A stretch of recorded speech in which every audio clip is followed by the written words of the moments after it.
Welcome to the Deep Dive. Today we're tackling quite a span of history, about 400 years. We're looking at how the, fairly obscure Grand Principality of Muscovy transformed into the Russian Empire by 1721.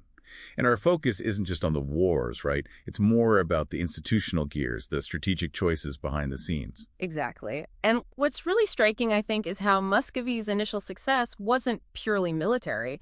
It was actually rooted in clever administration and even a bit of geopolitical luck while they were still technically under the Mongol Golden Horde. How so? What were they doing administratively?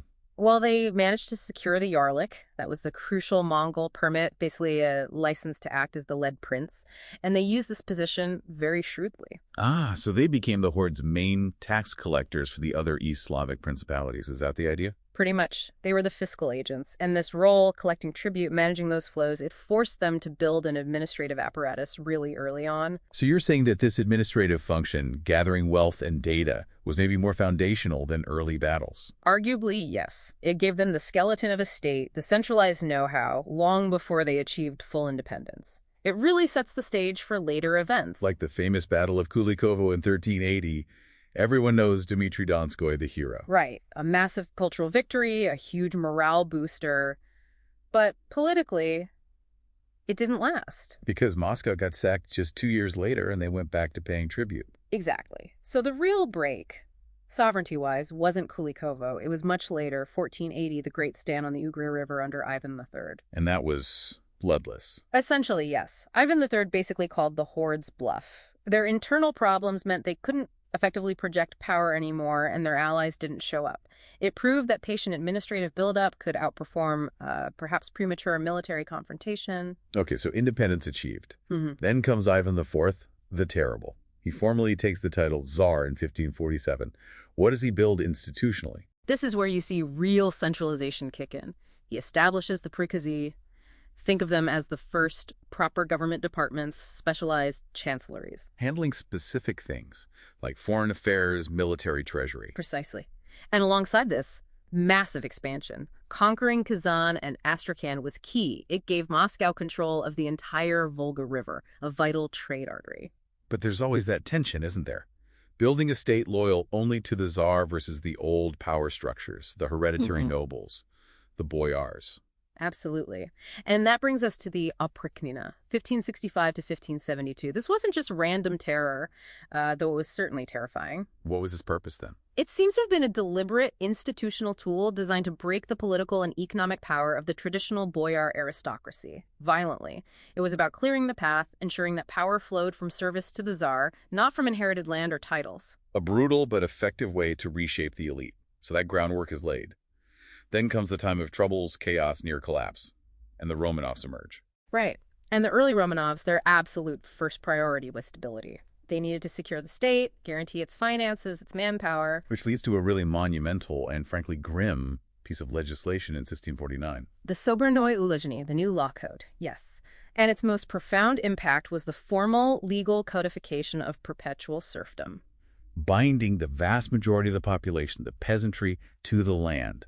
Forever. Forever, it locked them in place. This guaranteed the state a stable tax base, predictable labor for the nobility's estates, which, in turn, supported the state military. Solved the immediate fiscal crisis, funded the state. But the long-term consequences must have been enormous. Devastating, really. You guarantee state income today by essentially freezing social mobility and economic potential for generations. Lower living standards, higher mortality for serfs. It created deep structural weaknesses down the line. So a stable, serf-based state enters the 18th century. Then Peter the Great decides to drag it into the European big leagues. Empire declared 1721. Peter wanted a complete overhaul, a modern, efficient, militarized state capable of competing with the West. The Great Northern War provided the context and urgency. And his weapon against the remaining vestiges of the old ways, against hereditary privilege. The Table of Ranks, introduced in 1722, this was the final nail in the coffin for the old boyar aristocracy's independent political power. Explain that briefly. How did the Table of Ranks work? It was quite revolutionary, really. It created parallel hierarchies in the military, civil service, and court. Advancement, and crucially, noble status itself, became dependent solely on your rank achieved through service. So your birth might give you a start, but if you didn't serve and climb the ranks, your inherited title meant less and less. Exactly. Merit, or at least state service, replaced heredity as the primary route to status and power. It created a new elite, a service nobility, utterly dependent on the czar. And he didn't stop there. He tackled the church's power too, didn't he? Yes. In 1721, the same year the empire was declared, he abolished the Patriarchate, the head of the Russian Orthodox Church. He replaced it with the Holy Governing Synod, essentially a government department overseen by a secular official. The church became an arm of the state. So if you pull all these threads together, the Russian Empire proclaimed in 1721 is this incredibly centralized bureaucratic machine. A service state, almost a well-ordered police state in the language of the time, designed for efficiency and power projection, modeled on European ideals but built on unique Russian foundations. It's fascinating how these administrative and institutional changes, more than just battles, forged this empire. But, okay, here's a final thought for you to chew on. This remarkably successful structure, the centralized bureaucracy, the table of ranks, the subjugated church, all enabling Russia to become a great power, was built and funded on a system codified back in 1649, perpetual serfdom. What does it mean that the foundation of this modernizing European-style empire was rooted in a system of human unfreedom that was already fading or gone elsewhere in Europe? What kind of structural vulnerability did they bake in from the start?